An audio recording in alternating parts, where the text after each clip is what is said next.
Welcome to Drink Like a Fish. I am your humble host, Brian Big Fish Raglan. This is our more knowledgeable host and more talkative lately. I don't really get to get a word in edgewise. Double D. You may or may not know that we're in season 5. Are we really? Well, here's the thing, though. You are. I'm 3 or 4. We do 18 episodes, and for me, that's a season. Okay. But right now, we're just the tip. We're not balls deep.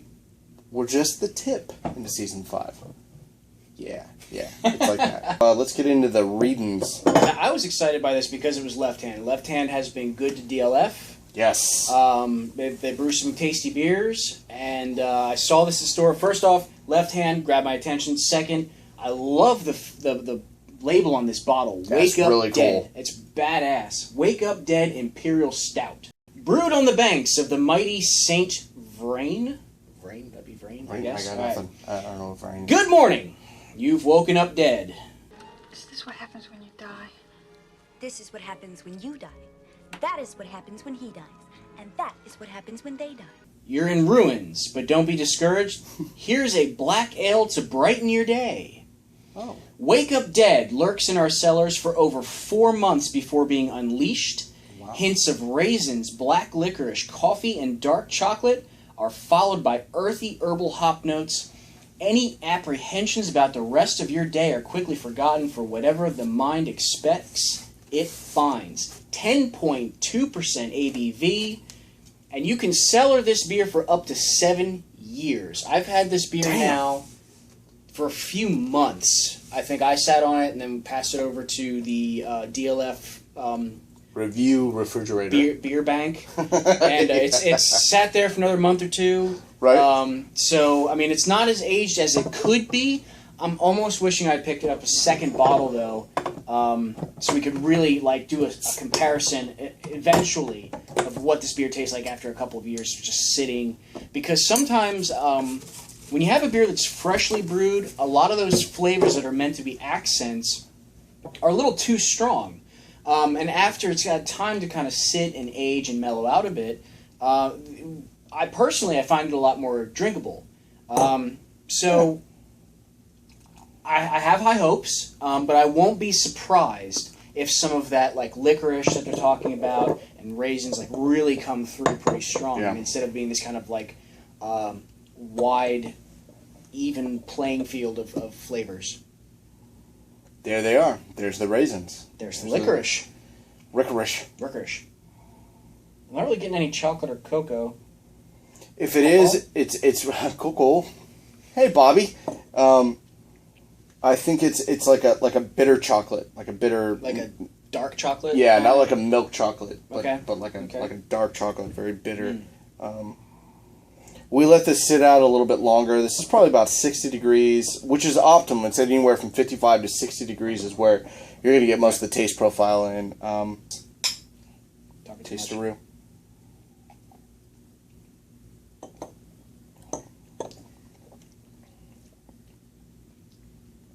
That's good. Done.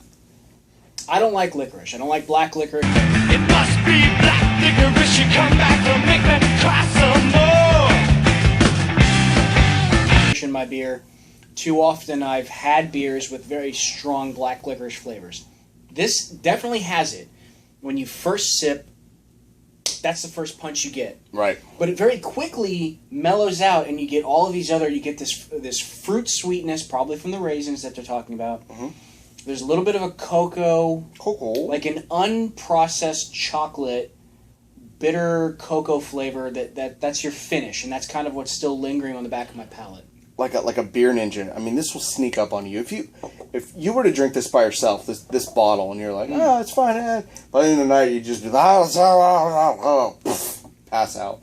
One thing that I did not see noted on here, and they're saying these earthy herbal hop notes, and I'm not really getting a hoppy flavor per se, but I'm getting a spice. Yeah, there you go. That's what I was gonna say. A spice, Like a bit of a burn, like a pepper burn. Just a little bit. Yeah. As you swallow, you're getting that little. Oh, that's a good beer. There's a lot going on here. If you love stouts or porters or any of the darker beers, get this beer. Find this beer and get this beer. I think it'll do yourself a service because it is It's top notch. It's awesome. good. It's very, very drinkable, and I think the price was super approachable on this too. It was probably what, 6 or 7, if that. Something like that, yeah. Yeah, there's some beers out there like, oh, we have this crazy stout that you can age. It's like the only thing I'm not sure $12 a about, and bottle. I wish I had looked before we did this review. I'm looking at this label again. There's a lot going on here. The label's really cool. Is I don't know if this is a limited release or a seasonal. I don't know. Ooh, I'm gonna pick me. Ooh, I know this one. Big Fish.